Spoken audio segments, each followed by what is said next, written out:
Saya tidak melihat Gus Dur pro Zionis.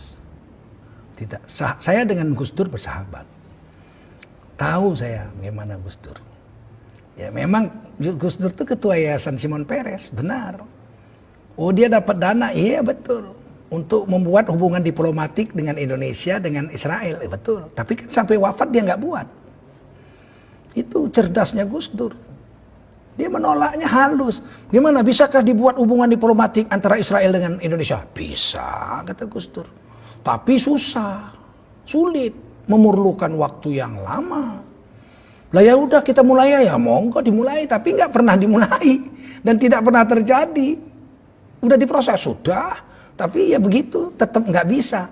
Ketika kemudian orang-orang dari Israel memaksa Gus Dur, cepet, ini butuh waktu perlu, cepet. Gus Dur enak aja ngomong dia, disiarkannya di depan umum. Pak Presiden dia bilang, saya ini kepingin kita itu membuat hubungan diplomatik antara Indonesia dengan Israel. Seluruh Indonesia marah. Tuh katanya nggak setuju. Mereka itu belum mau. Perlu waktu yang lama, kata Gus Dur. Akhirnya Israel diam. Sampai sekarang belum pernah ada hubungan diplomatik. Nggak cerdas itu orang seperti itu. Itu orang cerdas. Fatona itu cerdas. Kita yang belum nyambung begitu. Nah, saya tidak membela membabi buta, memang kenyataannya begitu. Bisa? Bisa. Tapi nggak jadi. Ya memang susah. Dicoba, ayo coba ngomong. Beliau ngomong. Se-Indonesia protes tuh. Lihat kan protes semua. Nggak bisa semudah itu. Sampai beliau wafat sampai sekarang. Indonesia belum punya hubungan diplomatik dengan Israel. Nah ini hal-hal seperti ini. Tidak semua orang bisa. Saya nggak bisa. Saya nggak bisa seperti itu. Saya orang Medan. Kalau orang Medan tuh apa kau? Nggak senang kau? Kita selesaikan di luar. Saya nggak pandai begitu-gitu. Itu butuh orang-orang pilihan juga untuk bisa tampil seperti itu.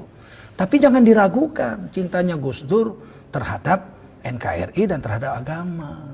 Beliau itu satu kelebihan yang jarang orang dapat. Apa kelebihan? Saya sampaikan kepada anak muda ini yang bertanya ini lagi. Beliau itu pemurah, ya Allah. Pemurah. Orang minta langsung dikasih aja, diberi. Nggak mikir itu. Bahkan kadang-kadang Gus Dur itu uang belanja istrinya dikasihkan ke orang untuk makan orang. Coba bayangin. Sampai istrinya nanya, Mas, duitnya udah tak kasih orang, tadi ada orang kesusahan. Lah kita gimana? Kita kan belum susah. Kalau kita minjem orang masih percaya lah, kalau dia minjem nggak percaya orang. Sampai sebegitu, wow, jangan main-main. Ini orang punya kelebihan, punya kekurangan. Tapi kita jangan memfitnah orang sesuatu yang kita tidak tahu. Kita berdosa nanti. Nah, ada satu kelebihan Gus Dur yang pernah membuat saya menangis. Saya ceritakan ini ya. Saya bukan menjilat Gus Dur sudah wafat, nggak ada urusan. Saya nggak minta jabatan dari bicara saya ini. Kalau saya mau jabatan zaman Gus Dur, saya sudah ditawari jabatan. Saya tidak mau saya. Nah, apa katanya? Satu hari saya duduk di VIP room airport Pekanbaru. Saya tamu gubernur. Saya duduk di ruangan tunggu gubernur untuk menunggu pesawat terbang. Waktu itu acara TV One tokoh kita sedang diputar. Saya minum teh habis sholat asar di situ menunggu pesawat. Tiba-tiba muncul situ tokoh kitanya itu Gus Dur. Gus Dur. Tapi beliau sudah wafat. Tokoh kita begini-begini, kemudian ibu belum wafat Gus Dur. Ibu Sinta Nuria diwawancarai. Apa sih kelebihan Gus Dur itu? Kata pewawancara itu kepada Ibu Sinta Nuria. Kemudian Ibu Sinta mengatakan sebagai istri beliau sekian tahun. Kelebihan Gus Dur itu yang saya rasakan sangat menonjol, tidak pernah komplain soal makan. Kemudian nampaklah Gus Dur duduk di tempat tidur amben kecil begitu, pakai celana sedengkul, pakai kaos, makan. Nah, lauknya itu cuman ayam goreng paha sebuah, nggak ada sayurnya, nggak ada sambalnya, nggak ada kecapnya, nasi putih. Jadi nasi putih ayam, disendok nasinya ke mulut pakai sendok, ayamnya digerawat pakai tangan. Kemudian Gus Dur makan, disuting begitu. Jadi itulah kelebihan Gus Dur yang membuat saya itu bahagia, kata Ibu Sinta Nuria. Salah satunya seumur hidup perkawinan kami beliau tidak pernah komplain soal makanan. Saya langsung keluar dari situ nangis saya. Sebab kelemahan saya paling besar adalah komplain makanan. Saya sejak kecil ibu saya itu pandai masak dan saya anak laki-laki satu-satunya. perempuan 6, laki-laki 1. Sehingga saya makan tuh sangat dimanja. Mau pakai gulai, pakai ini, namanya orang Melayu. Ikan goreng, gulai, segala sambal. Saya keluar, istri saya orang Banten. Sejak kawin tuh biasanya rebus-rebus lalap. Sempat saya bilang satu hari makanan ini, makanan kambing ini saya bilang. Sampai istri saya menangis. Sebab kami orang Melayu lemak-lemak kayak kelapa. Dia lalap-lalap, tiap hari lalap-lalap rebus. Jengkel juga saya. Saya keluar, saya ambil handphone. Saya telepon istri saya di Jakarta, saya bukan baru. Adik, iya bang, abang pulang. Pulang deh, abang sedang nunggu pesawat. Loh abang kok nangis? Saya bilang, saya minta maaf adik. Saya selama ini selalu komplain soal makan. Pernah saya bilang makanan kambing. Kadang-kadang saya banting juga meja gitu. Gak suka saya makanan gak enak. Saya minta maaf. Istri saya bilang, abang sehat bang. Abang kan gak apa-apa kan. Nanti abang jatuh naik kapal terbang.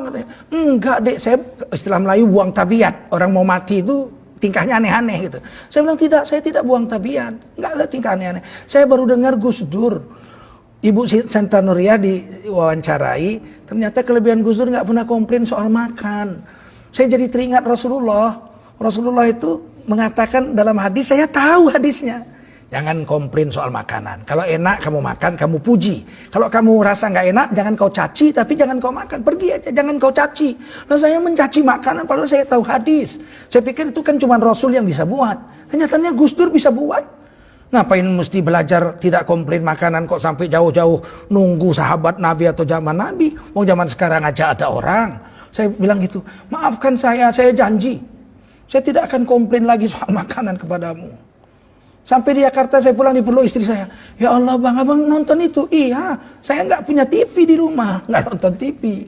Tapi di VIP room itu ada televisi. Pas TV One tokoh kita. Jadi saudara, saya tidak menjilat Gus Dur. Gus Dur sudah wafat, nggak ada penjabatan saya dengan kata-kata ini. Tapi wajib menceritakan orang yang sudah wafat itu kebaikan-kebaikannya saja. Haram menceritakan aib orang yang sudah mati. Karena orang yang sudah wafat itu telah sampai kepada perbuatannya. Kita ceritakan baik-baiknya aja. Nah, Gus Dur itu orang baik, cucu orang soleh, anak orang soleh. Nah, jadi demikian, mudah-mudahan ada manfaatnya pertemuan ini. Terima kasih atas pertanyaan saudari kita tadi.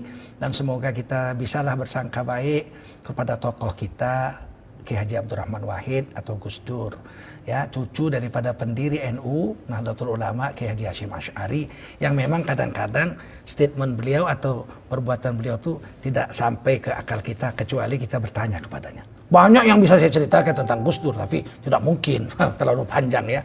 Tapi banyak hal-hal kontradiksi yang menggegerkan masyarakat itu saya tanya kepada beliau. Dan beliau menjawabnya, saya terkejut gitu.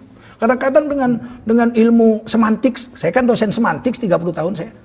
Dengan ilmu semantik itu saya kaget itu kadang-kadang. Ya, hebat sekali sahabat saya ini, saya pikir, inilah mudah-mudahan ada manfaat. Berhentilah kita bersangka buruk kepada orang yang sudah wafat. Kalau masih hidup boleh kita kritik langsung. Sekeras apapun kritik kepada pejabat negara boleh. Karena itu dilindungi Undang-Undang Dasar 1945. Asal jangan bersangka buruk. Kritik aja silakan, atau nanya. Kalau nggak jelas tanya pakai tanda tanya. Soal dia jawab atau nggak jawab bukan urusan kita. Kita sudah nanya, kita sudah sampaikan. Kita tulis surat terbuka biar dia baca, biar jawabannya dibaca orang. Dia jawab syukur, nggak dijawab kita sudah sampaikan kewajiban kita.